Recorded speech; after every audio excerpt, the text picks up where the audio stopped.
नगर से दिखा रहे हैं, जहां पर एक दूसरे को मिठाई भी खिलाई जा रही है और नीरज चोपड़ा की तस्वीरों को यहाँ पर लड्डू खिलाए जा रहे हैं। बहुत खुशी का क्षण है और जिस तरह से लगातार भारत ने बहुत उम्दा और बेहतर प्रदर्शन किया है, इसके बाद पूरे देश में खुशी है।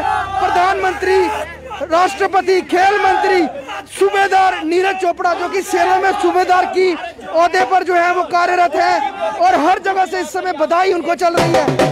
ढोल नगाड़े बज रहे हैं जम्मू के शक्ति नगर में, हर कोई झूम रहा है, हाथों में तिरंगे हैं, क्योंकि ये लम्हा जो है, ये लम्हे का सभी लोग इंतजार कर रहे थे और यहाँ पर एक रैली के रूप में यहाँ से ये एक रैली के रूप में निकले हैं और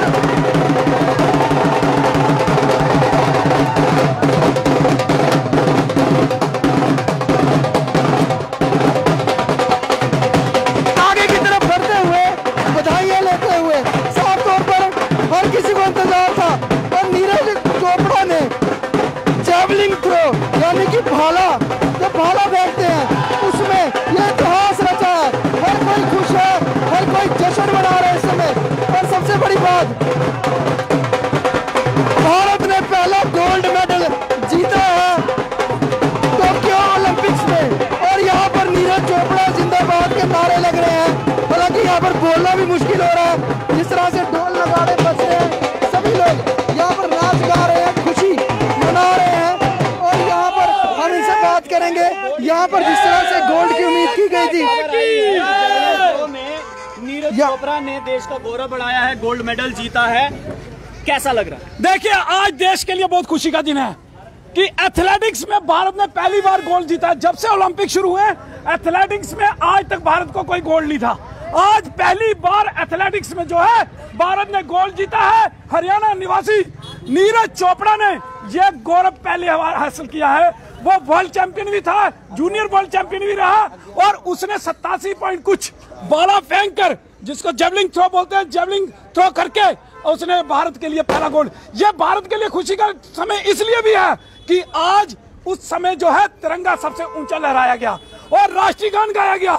यह देश के लिए बहुत बड़ा गौरव का समय था और हम नीरज का शुक्रिया भी करते हैं, उनका अभिनंदन भी करते हैं कि आज देश के अंदर इतने खुशी का माहौल जो है ये उनकी देन है। आज भारत 8 मेडल जो है इतिहास में पहली बार जीतकर उसमें पदक तालिका में कहीं नजर आ रहा है। भारत माता की, भारत माता की। बजरंग पुनिया ने भी उम्मीद बनाई हुई है यहाँ पर, वो अभी भी मेडल की एक उम्मीद और बनी हुई है। वहीं भारतीय हॉकी टीम ने भी एक बहुत कहेगी 41 साल के बाद सूखा खत्म किया था, ब्रॉन्ज जीता था। महिलाओं ने बहुत उम्दा खेला और गोल्फ में भी भारत चौथे स्थान पे रहा। तो जिस तरह पूरे खिलाड़ियों का प्रदर्शन रहा है, आपको लगता है कि पिछले समय से लेकर अब तक खिलाड़ियों ने बहुत मेहनत की है और उनकी मेहनत रंग भी ला रही है, जो अब तक का सबसे उम्दा जो स्कोर टैली पर इस समय भारत पहुंचा हुआ है? देखिए, देश के खिलाड़ियों ने बहुत मेहनत की है। ये किसी प्रकार से कोई वो बताने की वो नहीं है कि उन्होंने बहुत ज्यादा जो है कड़ी मेहनत की है मेडल जीतने के लिए। उसके अलावा माननीय प्रधानमंत्री जी का भी शुक्रिया करते हैं। जिस समय टीम यहाँ से ओलंपिक के लिए गई तो सबसे पहले माननीय प्रधानमंत्री जी ने पूरी टीम को बुलाकर उनके साथ बातचीत की, उनका हौसला अफजाई की। उसके बाद माननीय प्रधानमंत्री जी लगातार खिलाड़ियों के टच में रहे और उनकी हौसला अफजाई जो है वो करते रहे। देखिए, पहली बार सेमीफाइनल में जो है वुमेन हॉकी टीम जो है वो पहुंची है। 41 साल के बाद हॉकी टीम ने जो है वो अपना सूखा खत्म किया, जबकि आज तक का इतिहास है कि भारत ने हॉकी में सबसे ज्यादा मेडल जो हॉकी में भारत ने जीते हैं, उसके 12 मेडल हैं और 8 बार वो गोल्ड मेडलिस्ट रही। लेकिन 1980 उसका लास्ट गोल्ड मेडल था, उसके बाद उसको कहीं भी, और वो हमें बड़ा दुख होता था उस समय जब वो 7वें, 9वें और 11वें और 13वें नंबर पे आती थी। लेकिन इस बार बड़ा अच्छा लगा, सेमीफाइनल में पहुंचते ही वो अगले ओलंपिक के लिए क्वालिफाई भी कर गई और साथ में उसने ब्रॉन्ज मेडल भी जीता और अपना जो मेडल का सूखा था वो खत्म किया। उसके साथ ही जो महिला हॉकी थी उसका भी हम बहुत ही शुक्रिया अदा करते हैं उन खिलाड़ियों का कि उन्होंने इतना उम्दा खेला कि पहली बार वो सेमीफाइनल में पहुंची और उन्होंने देश को गौरवान्वित किया। देश के प्रधानमंत्री ने जितने भी मेडल जीते हुए खिलाड़ी हैं उनको स्पेशल गेस्ट जो है वो बुलाया है, 15 अगस्त पर। बिल्कुल 15 अगस्त पे माननीय प्रधानमंत्री जी ने पहले ही कहा कि जितने भी खिलाड़ी ओलंपिक में गए थे वो वहां पर वो गेस्ट के तौर पर वो वहां पर आएंगे। ये उनका एक सम्मान है जो माननीय प्रधानमंत्री जी ने उनको दिया है। ये बड़ा ही है, अच्छा है, एक निर्णय है। इसी प्रकार से और भी युवा खेल की ओर प्रोत्साहित होंगे।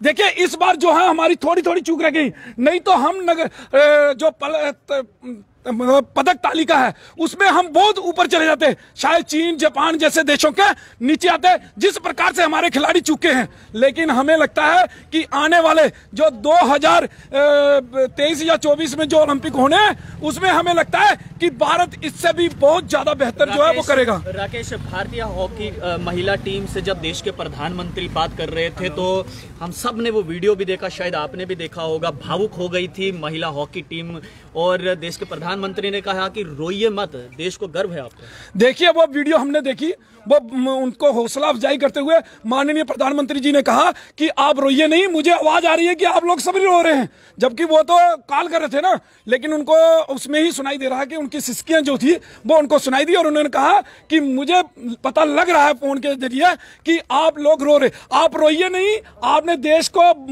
गौरवान्वित किया है, आपने बहुत अच्छा खेला है, देश को नाज है आपके ऊपर और आने वाले समय में आप इससे भी बेहतर करें, यही उनकी उन्होंने शुभकामनाएं दी हैं। और आने वाले दिनों में हमें लगता है कि महिला हॉकी जो है वो गोल्ड की हकदार होगी अगले ओलंपिक में। और यहाँ पर नारेबाजी और देश को लेकर यहाँ पर ढोल बज रहे हैं, नाच गा रहे हैं, खुशी मना रहे हैं।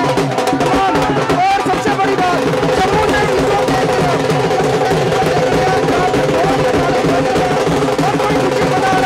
नीरज चोपड़ा को बधाई भी दे रहे हैं यहाँ पर तस्वीर भी है नीरज की, और नीरज की तस्वीर हाथों में पकड़ के हाथों में तिरंगा, बहुत गौरवान्वित क्षण है और सबको ये मौका मिला है, इसके लिए बधाई के पात्र है हमारे जो खिलाड़ी टोक्यो में गए हैं। और सबसे बड़ी बात, गोल्ड का सूखा खत्म किया है अभिनव बिंद्रा के बाद, उसके बाद नीरज चोपड़ा ने जो है वो गोल्ड लाया है। जैवलिन थ्रोन में जो भाला फेंक जिसको खेल कहा जाता है, हालांकि हमारे तमाम खिलाड़ी वो उम्दा खेले हैं, बहुत बढ़िया खेले हैं। और पहले जहां देश में जो युवा हैं उनका जो रुख है वो सिर्फ क्रिकेट की तरफ होता था, लेकिन अब जिस तरह से भारत ने टोक्यो ओलंपिक में अपने प्रदर्शन किया है उससे जो हमारा यूथ है उनके लिए बहुत सारे ऑप्शन खुल गए हैं। वो गोल्फ में जा सकते हैं, वो जैवलिन थ्रो में जा सकते हैं, वो हर अलग जो गेमें हैं सब में जा सकते हैं, रास्ते खुल गए हैं और एक उम्मीद बंदी है। और साफ तौर पर जो सरकारें जिस तरह से पुरस्कार दे रही हैं, केंद्र सरकार पुरस्कार दे रही है, राज्य सरकारें पुरस्कार दे रही है, तो उससे खिलाड़ियों का मनोबल बढ़ा है। और यकीन मानिए आने वाले समय में भारत का जो भविष्य है वो बहुत उज्जवल है। आगे के ओलंपिक्स में भारत की मेडल जो लिस्ट है, जो टैली है वो बढ़ती हुई दिखेगी। वीडियो जर्नलिस्ट पवन शर्मा के साथ ख्वाहिश पटियाला, जम्मू।